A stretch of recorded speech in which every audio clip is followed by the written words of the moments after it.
I realized that really Pakistan faces a human rights issue and in many areas. And that is the time I became conscious of human rights violations in Pakistan. And many people I know even today have no idea that how many human rights violations are done in Pakistan, and the awareness of human rights violations in Pakistan is very, very low. So I feel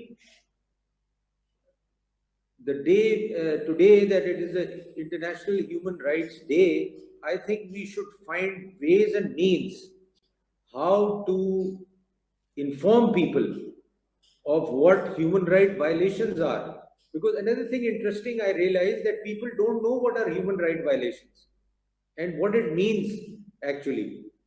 So I think in school, in colleges, in universities, human rights issues should be highlighted in civil societies, in companies, in wherever we can reach people. I think we should take the lead in informing people what are human rights violations. So this is something I am confessing to you today about myself. And Pakistan, no doubt, we have people like all of you sitting in this seminar, and I have learned a lot from Mr. Faradullah Babar, who keeps highlighting issues of human rights in the Senate of Pakistan, at different forums in Pakistan, in the media, wherever he gets an opportunity. And I'm really proud of him, and I have learned a lot from him on the human rights issue. On 10th December 1948, United Nations General Assembly adopted the Universal Declaration of Human Rights, which is actually a milestone document. And this document really talks of race, color, religion, sex, language, political, national or social origin, property, birth, everything. But the fact is, I don't know in Pakistan, even people know that this document exists. And once again, the human rights issues lately I have seen and I've been confronting in an organization like NAB, National Accountability Bureau, which was again an eye-opener for me, that even an organization which is supposed to check corruption, which is supposed to clean our society, is committing human rights violations. As you might have heard, 12 people died in their custody. Many are held without any rule of law or without any procedure, and many are forced to confess crimes which they would not in normal circumstances. And obviously, many other areas there are where human rights issues are going on in Pakistan.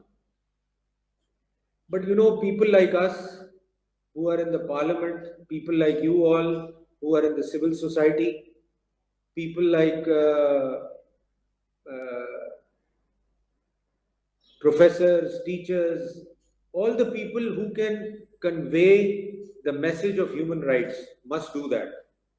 And I feel talking about human rights more and more will let organizations and individuals refrain from human rights violations, because we don't talk about it, we are shy about it, women don't talk about it, and many people I know would rather keep quiet than to talk about it out of fear. Majority of the time, I have seen people don't talk about human rights violations because of fear.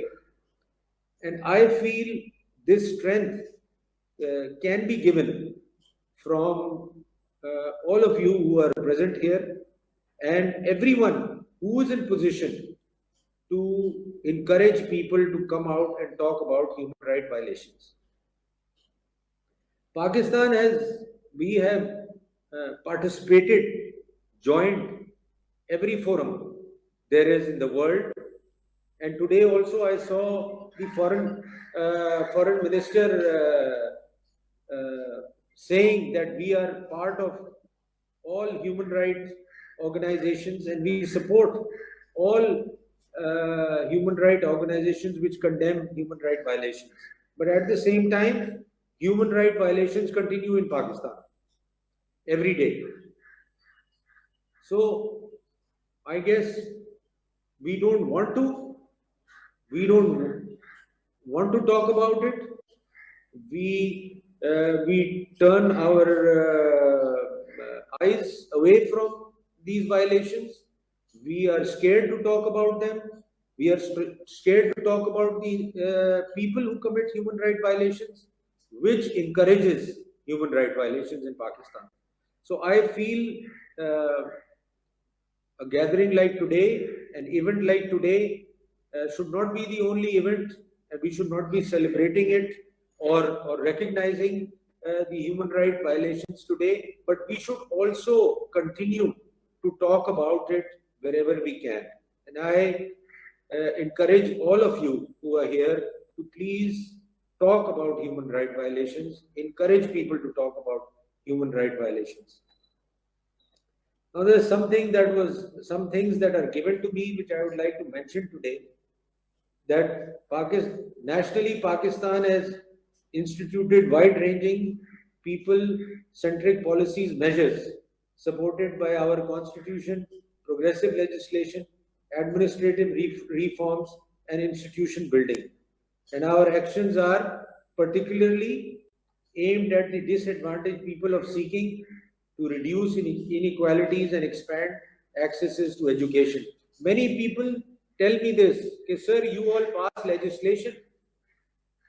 Pakistan has all the legislation we need in the world or in any country. But at the same time, we don't have implementation. The legislation is only there in the books, in the files, and that's about it. There is no implementation of that legislation.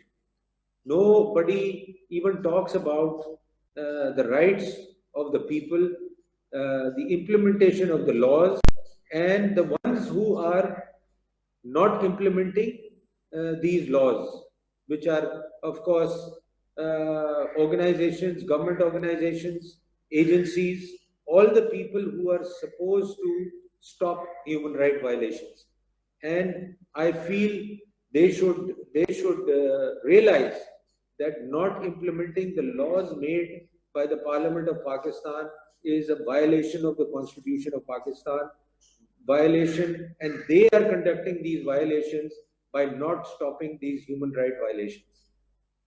And I am sure that the time will come where these people will be held accountable, if not by the courts, I am sure by the Parliament. But we have to rise and bring these people and ensure that these people give the people their rights and ensure that people are not, their rights are not violated. On this day, we must particularly keep in our thoughts that prayers that oppressed people in Indian illegal occupied Jammu and Kashmir, who are not only being denied their rights, but also their self-determination.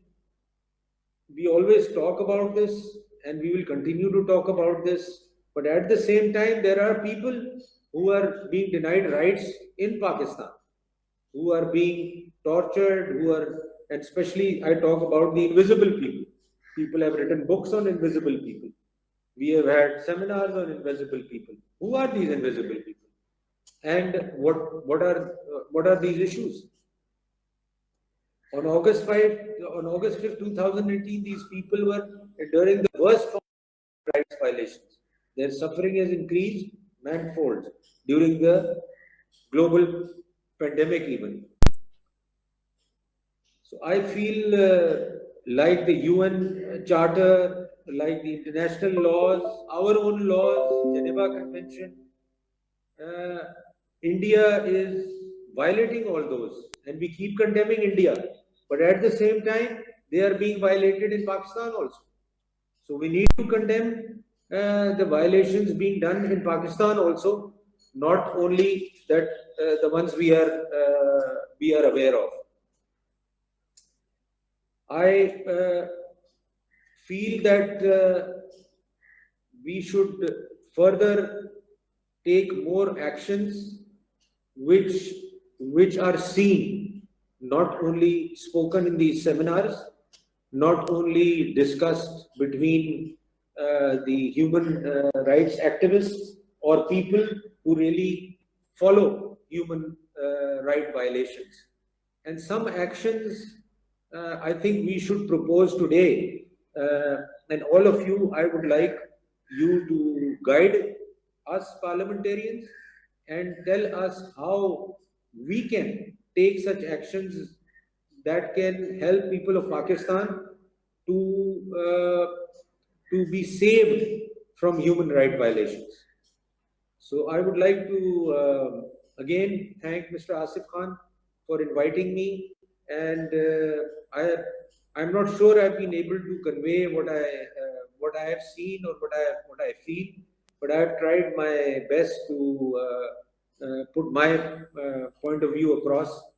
And Asif Saab, thank you very much for having me over and giving me the opportunity to talk today.